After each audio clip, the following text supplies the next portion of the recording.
Darah muda, darahnya para remaja. Inilah sepenggal lirik dari lagu Rhoma Irama yang tengah menggambarkan kondisi remaja pada saat ini. Betapa asyiknya remaja sekarang mengekspor sesuatu dan mempunyai rasa keingintahuan yang sangat tinggi. Namun di balik itu ternyata tersimpan fakta yang ironi, yaitu krisis moralitas. Baru-baru ini pemirsa telah ramai diperbincangkan di sosial media adanya sepasang remaja yang melakukan kegiatan tidak senonoh di depan publik.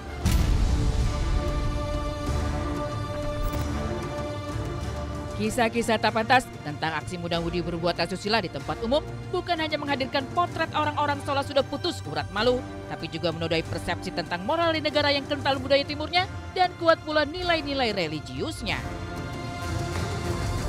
Viral kisah sejoli bermesraan di luar batas-batas kewajaran di sebuah kafe di Malang membingkai rasa geram banyak orang. Viral Malang Gaya Bebas, di mana sejoli ini seolah tak memikirkan orang-orang di sekitarnya, menyulut berbagai tanya. Tidakkah mereka dirundung rasa malu melakukan aksi intim di ranah publik, di mana kondisi kafe tersebut sedang ramai oleh pengunjung lainnya? Bagaimana bisa dunia seperti milik berdua tanpa memikirkan norma? Menelusuri kisah yang menggegerkan publik ini, tim Insert Investigasi bertolak ke Malang. Di kafe di mana banyak orang menghabiskan waktu guna melepas penat atau menikmati indahnya latar persawahan dan pegunungan di sana, sejoli tersebut seolah-olah tak risih, bermesraan di tempat yang bahkan sofanya berdempetan dengan sofa meja lain. Nah pemirsa, saat ini saya sudah bersama Mas Mehmet selaku manajer dari kafe ini ya Mas ya? Ya. Oke Mas, kita pengen tahu nih di mana sih posisi ataupun tempat ketika kejadian itu terjadi? Oh, sebelah sini ya. Oke, boleh kita ke sana Mas? Oh, boleh. Di Sebelah pojok sini. Di sebelah sini. Ya. Waktu itu Mas kejadiannya dalam keadaan ramai atau seperti apa? Ya, keadaan ramai. Pas malam Minggu. Malam Minggu. Ya, pas malam Minggu. Oke, emang biasanya malam Minggu selalu ramai di sini atau gimana tempat nongkrong? Ya, selalu ramai. Semuanya ramai sih Mbak, kalau tempat sini Mbak, daerah sini. Berarti nah pemirsa bisa dilihat situasi di ruangan ini seperti apa. Banyak sofa dan memang ternyata sedekat itu, bahkan berdempetan. Di sini dalam video tertera memang ada orang-orang yang sedang menikmati suasana kafe juga. Dan posisi dari si oknum yang melakukan hal tidak senonoh itu di sebelah sini. Di sofa yang berdempetan dengan sebelahnya. Secara moral, posisi sejoli ini tak terbantahkan lagi. Aksi mereka yang tak malu-malu berbuat aksi tak senonoh di ruang-ruang publik, di mana banyak orang, bahkan sampai ada yang merekam, juga membawa polisi turun tangan. Identitas mereka dicari, bukan hanya sanksi sosial yang membayang-bayangi, tapi ada pula ancaman bui yang bisa saja menanti. Bahkan pemilik kafe juga masyarakat di Malang dibuat geram karena perbuatan tercela sejoli ini merusak nama baik tempat mereka. Suara-suara sumbang terus bertebaran menyesalkan aksi muda-mudi tersebut. Bagaimana bisa mereka yang mampu menikmati makan dan minum di kafe tapi tidak berpikir dua kali tentang akibat dan konsekuensi yang menanti?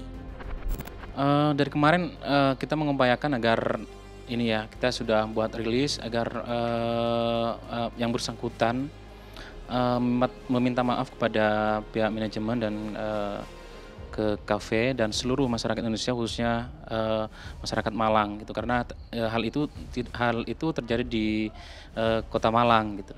Shock juga sih saya sebagai warga Malang juga gitu loh. Saya ya cuman shock aja sih, kayak gitu aja.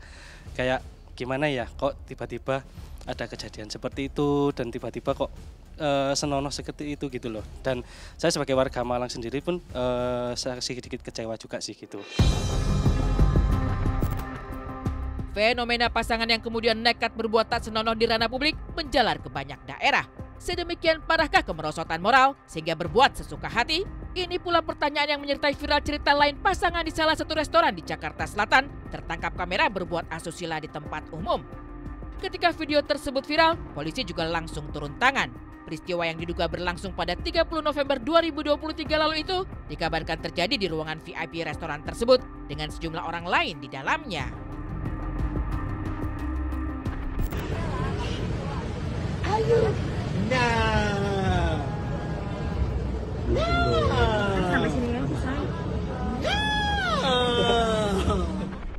Itu kan di public places, itu di tempat umum gitu loh, maksudnya ya come on, ini masalah manners. Please jangan di tempat umum gitu loh.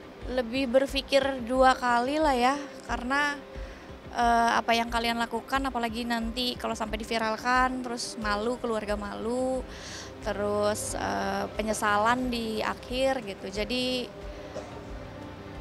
semoga orang tua di luar sana sih lebih memperhatikan anak-anaknya, karena sekarang anak di bawah umur, anak-anak SMP, anak SMA, nauzubillah min zalik, sudah mengerti hal-hal itu.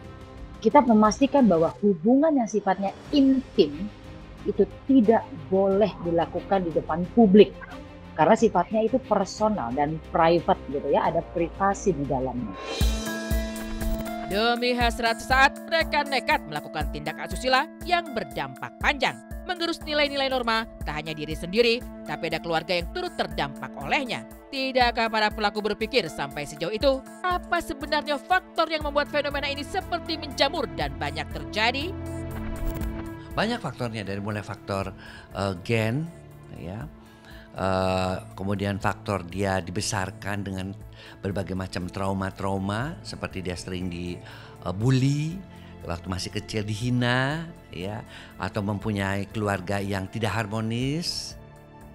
Ketidaksadaran gitu ya, atau ketidakpekaan, jadi kurang peka sebenarnya dalam memahami situasi yang berlaku di sekitarnya atau kondisi yang terjadi di sekitarnya. Lalu yang kedua, kontrol diri.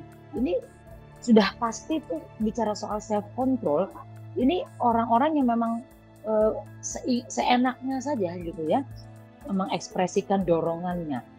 Kepengen A harus terpenuhi, kepengen B harus segera diwujudkan.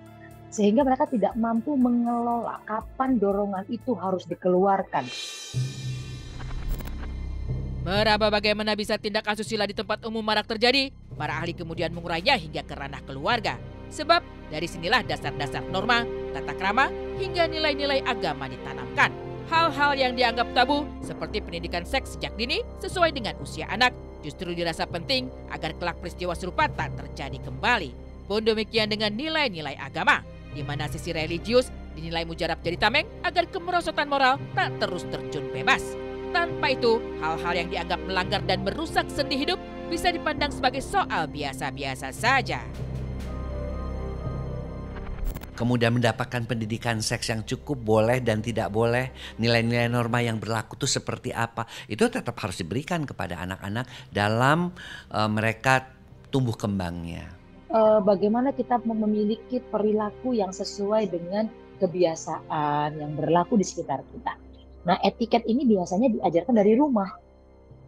Dari hal-hal sederhana lah, minta tolong, bilang permisi, bahkan menggunakan pakaian yang sopan, ngomong yang baik di hadapan orang yang lebih tua dan sebagainya. Dekatkan diri kita dengan kitab Allah, dengan firman Tuhan, dengan Al-Quranul Karim, apa yang Allah perintahkan kita amalkan.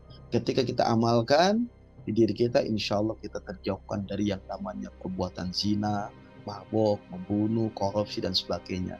Yang ketiga adalah bergaul dengan orang-orang soleh, bergaul dengan orang-orang baik, karena lingkungan pergaulan itu bisa membawa manusia nilai kebaikan dan bisa menjadikan manusia nilai keburukan.